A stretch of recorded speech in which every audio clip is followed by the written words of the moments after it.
ইলিশ মাছের লেজ দিয়ে ডিম দিয়ে একটা স্পেশাল ভর্তা বানানো হয়। এটা স্বাদটা নিতে শুধুমাত্র মাওয়া ঘাটেই আসতে হবে। আর আমরা যারা ইলিশ লাভার আছি তারা সবসময় হচ্ছে ইলিশের ক্র্যাভিংস হলে আমরা সরাসরি চলে আসি হচ্ছে মাওয়া ফেরিঘাটে। আজকের ভিডিওতে আপনাদের সাথে শেয়ার করব মাওয়া ফেরিঘাটের ইলিশ মাছের লেজ আর ডিম দিয়ে একটি স্পেশাল ভর্তা যে বানায় সেটার ফুল রেসিপিটা আপনাদের সাথে শেয়ার করব।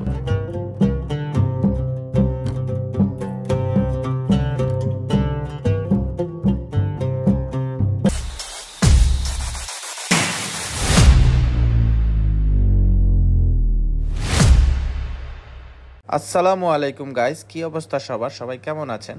আলহামদুলিল্লাহ, আমরাও অনেক ভালো আছি। আর এদিকে আজকে আমরা কোনো রকম প্ল্যান না করে চলে আসলাম মাওয়া ফেরিঘাটে। আর মাওয়া ফেরিঘাটে আসলে কিন্তু সবাই আমরা সচরাচর যেটা করি সেটা হচ্ছে ইলিশ মাছ খাওয়ার ভিডিওটাই আপনাদের সাথে শেয়ার করে থাকি। আমরাও যদিও মূলত ইলিশ মাছ খাওয়ার উদ্দেশ্যে আজকে এসেছি এখানে, কিন্তু আমরা আপনাদের সাথে ইলিশ মাছ খাওয়ার ভিডিওটা আজকে শেয়ার করব না। আজকে আপনাদের সাথে শেয়ার করব হচ্ছে ইলিশ মাছের লেজ দিয়ে ডিম দিয়ে এখানকার অথেন্টিক যে লেজ ভর্তাটা বানায় সেটা আপনাদের সাথে আজকে আমি শেয়ার করব। আর আমার কাছে কেন জানি মনে হয় এখানকার লেজ ভর্তাটা আমরা বাসায় যতই ট্রাই করি না কেন তাদের মতো টেস্টি এবং মজাদার হয় না। সো তাদের স্পেশালিটিটা কি সেটা বোঝানোর জন্য কিন্তু আজকের ভিডিওটা মূলত আপনাদের সাথে শেয়ার করা। যদি পুরো ভিডিওটা মনোযোগ দিয়ে দেখেন আশা করি আপনারা তাদের মধ্যে আর আমার বাসা বানানোর মধ্যে পার্থক্যটা কি সেটা মোটামুটি ক্লিয়ার হয়ে যাবে।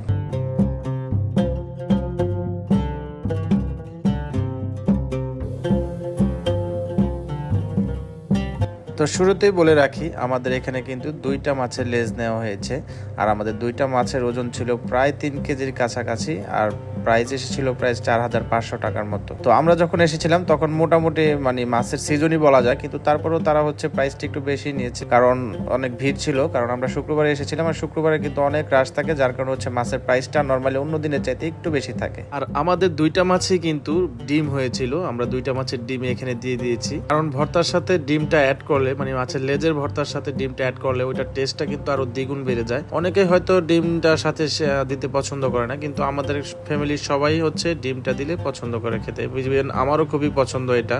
আর আজকের ভর্তাটা কিন্তু সম্পূর্ণ কাঁচা পেঁয়াজ দিয়ে বানানো হবে। অনেক সময় হচ্ছে অনেকে একটু পেঁয়াজটা হালকা ভেজে নিয়ে তারপরে হচ্ছে ভর্তাটা বানায়, কিন্তু আজকের ভর্তাটা সম্পূর্ণ কাঁচা পেঁয়াজ দিয়ে বানাতে বলে দিয়েছি, যাতে কাঁচা পেঁয়াজের একটা ফ্লেভার আসে, ওইটার টেস্টটা একটু ইউনিক হয়।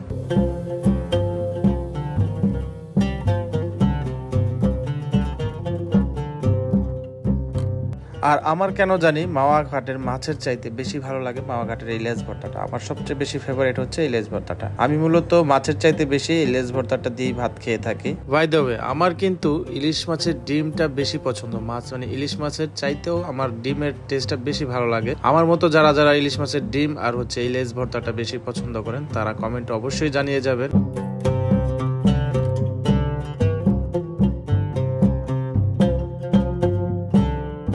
আর এখানে যে তেলটা ইউজ করলো এটা কিন্তু মাছ ভাজা তেল, মানে মাছ ভাজার থেকে তেলটা তুলে নেওয়া হয়েছে। আপনারা যদি বাসায় বানান চেষ্টা করবেন হচ্ছে মাছ ভাজা থেকে যে তেলটা থাকে ওইটাতে একটু তেলটা একটু বেশি দেওয়ার জন্য। ওই তেলটা থেকে যদি আপনারা ভর্তাতে তেলটা ইউজ করেন তাহলে কিন্তু ফ্লেভারটা একটু বেটার পাবেন, আরো ভালো পাবেন ইনশাআল্লাহ।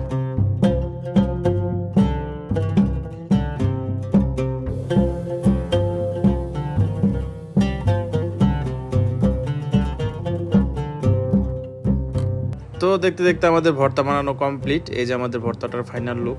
সে হচ্ছে এখন ভর্তাটা পরিবেশন করতে দিয়ে দিচ্ছে, দুইটা বাটিতে দিয়ে দিবে, কারণ আমাদের হচ্ছে মানুষ বেশি, যার কারণে হচ্ছে দুইটা বাটিতে আলাদা আলাদা করে ভর্তাটা সার্ভ করবে আর কি। আর অনেস্টলি বলছি ভর্তার টেস্টটা কিন্তু খুবই মজা ছিল, আমাদের পরিবারের সবাই খুব পছন্দ করেছে।